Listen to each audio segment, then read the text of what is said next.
नहीं चाहिए मुझे ये भीख। वो भोंदू चिराग जीत कैसे गया समझ नहीं आ रहा मुझे। कुछ तो गड़बड़ है। हाँ मोटा भाई, वरना तुम्हें कौन हरा सकता है। पर ऐसा भी तो हो सकता है कि चिराग पढ़ के आया हो। तो ये है मिहिर मांजरेकर की टीम। ये है प्रशांत पटेल गुजरात से, फुल पैसे वाली पार्टी, बट दोस्ती का अकाउंट एकदम खाली। तभी ये मिहिर का राइट हैंड बन के घूमता है। और ये है रिया मिश्रा फ्रॉम बिहार। ये मिहिर की टीम में जरूर है, पर इन मोहतरमा का दिल आ रखा है चिराग भाई पे। चिराग, मेरा प्यारा चिराग। तुम हमेशा उसे ही क्यों सपोर्ट करती हो? पता लगाना पड़ेगा कि चक्कर क्या है।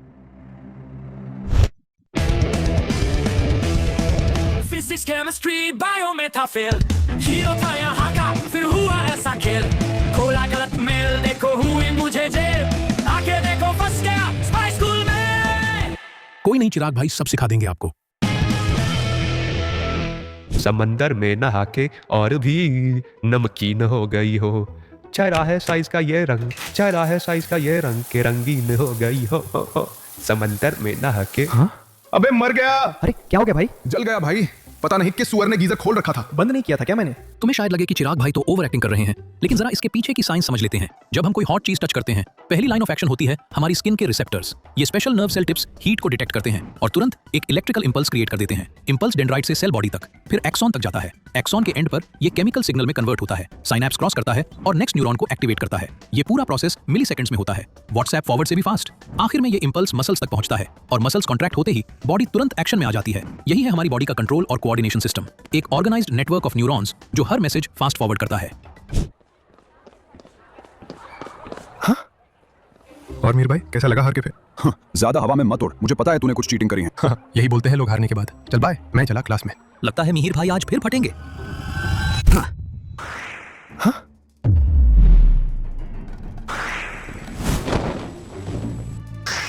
देख रहे हो चिराग भाई की स्पाइडरमैन जैसी फुर्ती? कुछ इसी तरह रिफ्लेक्स एक्शन भी काम करता है। रिफ्लेक्स मतलब वो काम जो हम बिना सोच विचार के तुरंत कर देते हैं, जैसे बस से बचने के लिए साइड हो जाना या हाथ जलते ही उसे खींच लेना। ये सब चीजें हम कॉन्शियसली प्लान नहीं करते, बॉडी अपने आप रिएक्ट करती है।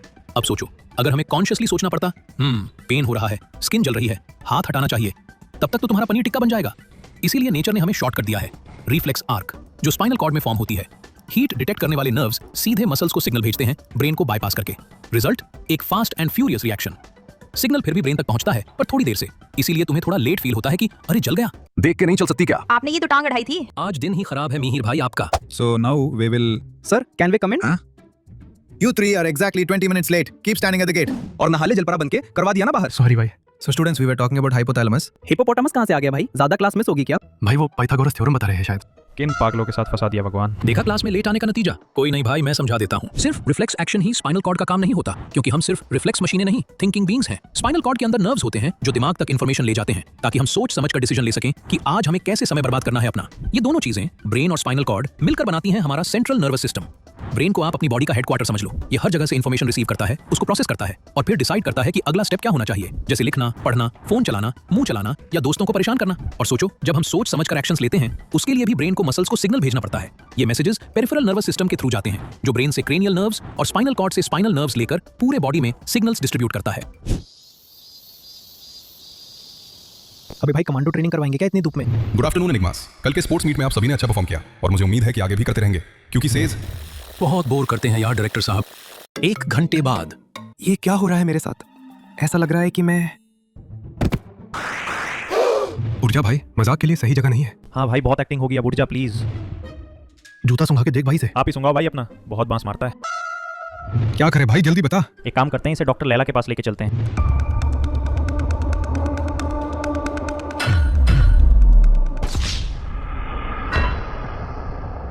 ड्रामा करने का एक मौका नहीं छोड़ते ये लोग। खैर हमें तो एक परफेक्ट एग्जांपल मिल गया ब्रेन की फंक्शनिंग समझने का। ब्रेन के 3 मेजर रीजन होते हैं, फोर ब्रेन, मिड ब्रेन और हाइंड ब्रेन। फोर ब्रेन ये होता है main thinking part of the brain. यहीं पर तुम्हारी सेंसेस से आई इंफॉर्मेशन कंबाइन होती है। भूपिंदर का फोर ब्रेन पहले से सिग्नल्स भेज रहा था, पानी पियो, शेड में जाओ, पर भाई ने इग्नोर कर दिया। फिर आता है मिड ब्रेन, जो कि तुम्हारी विजुअल और ऑडिटरी इंफॉर्मेशन को प्रोसेस करता है और दोनों सेंसेस के रिफ्लेक्स को कंट्रोल करता है। और लास्ट में आता है हाइंड ब्रेन, ये तुम्हारे बॉडी के इनवॉलंटरी एक्शंस को हैंडल करता है। Heart beat, salivation, blood pressure, vomiting, ये सब मेडुला के कंट्रोल में है। जब कंडीशन ज्यादा गर्म हो गई, मेडुला ने बॉडी का इमरजेंसी ब्रेक दबा दिया, ब्लड प्रेशर ड्रॉप और भूपिंदर नीचे धनाम। अब भूपिंदर भाई जब होश में आएंगे तो उनका बॉडी बैलेंस और पोस्चर को मेंटेन करेगा हमारा सेरेबेलम, जो कि हाइंड ब्रेन का ही पार्ट है। ये डॉक्टर कहाँ चली जाती है यार हमेशा। Access granted. अयो फिर आ गए तुम तीनों। क्या हो गया जी से? पता नहीं मैम, खड़े खड़े गिर गया। हमें तो लगा एक्टिंग कर रहा है, रूम में भी नाना पाटेकर की एक्टिंग करता रहता है। अच्छा है। अयो, पानी छिड़को इसके मुंह पे। ओके, जैसा आप कहें मैम। हाँ, सुनामी आ गई, बचाओ बचाओ। गुड मॉर्निंग भाई, वेलकम बैक। कहाँ हूँ भाई मैं? और मेरा सर इतना क्यों दुख रहा है? सर इतनी बार ठोकोगे तो दर्द तो होगा ही।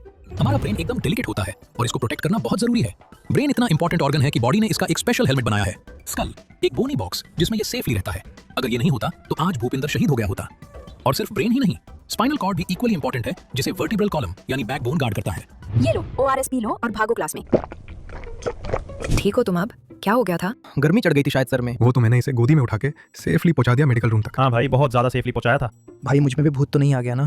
भूत नहीं भूपेंद्र भाई, सूर्यदेव की कृपा हुई थी आप पर। Students, now we will learn about coordination in plants. इसके लिए हम जाएंगे सेज के गार्डन में। The green and tail, make sure none of you faint. Students, हमने अभी देखा animals have a nervous system for controlling and coordinating the activities of the body, but plants they have neither nervous system nor muscles. तो फिर plants कैसे respond करते हैं stimuli पर? ये है चुई मुई प्लांट। जब इसके लीव्स को टच करते हैं तो वो तुरंत फोल्ड होकर नीचे गिर जाते हैं, बिल्कुल वैसे ही जैसे आजकल के बच्चे असेंबली में गिर जाते हैं। ये मूवमेंट बहुत फास्ट होता है और ध्यान रहे, इसमें ग्रोथ इन्वॉल्व नहीं होती। भाई तेरी बात हो रही है? हाँ। अब सोचने वाली बात यह है कि ना कोई नर्वस टिश्यू ना कोई मसल, फिर ये मूवमेंट कैसे?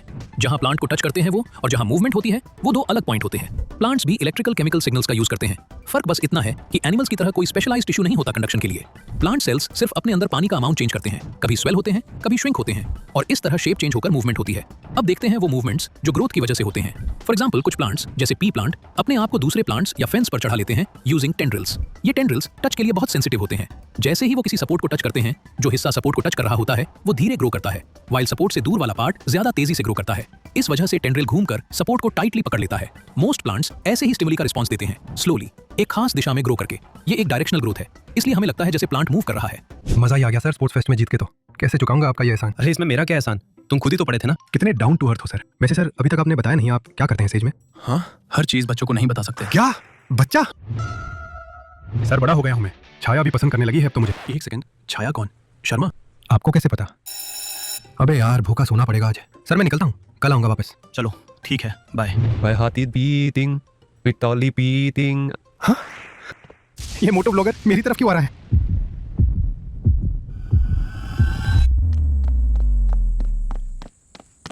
हाँ, बच गया।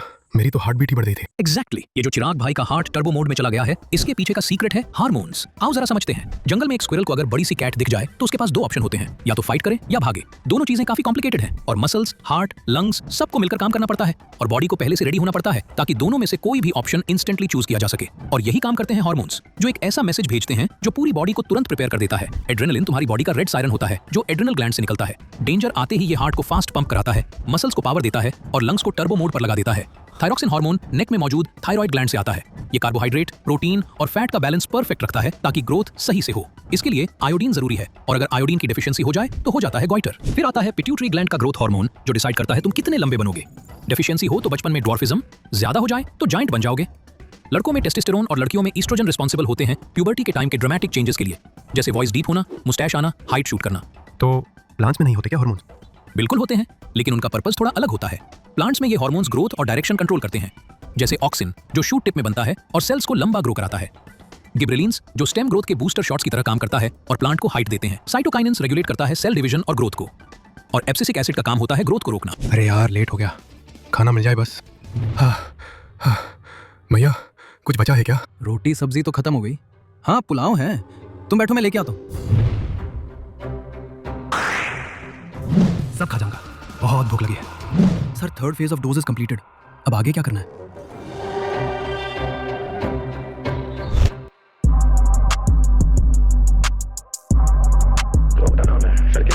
नाम है चिराग, लगा सब में आग रख बात, तुझे याद नहीं मांगा तेरा साथ, जो भी किया खुद ना मांगी है मदद। शब्दों में है धार, हर लाइन में सजा, सपनों को मैं जीता, नजरों में तेजी, रहूं मैं हमेशा आगे पीछे, कोई नहीं टकराऊं हर दीवार से, तोड़ दो ये सीमाएं जो भी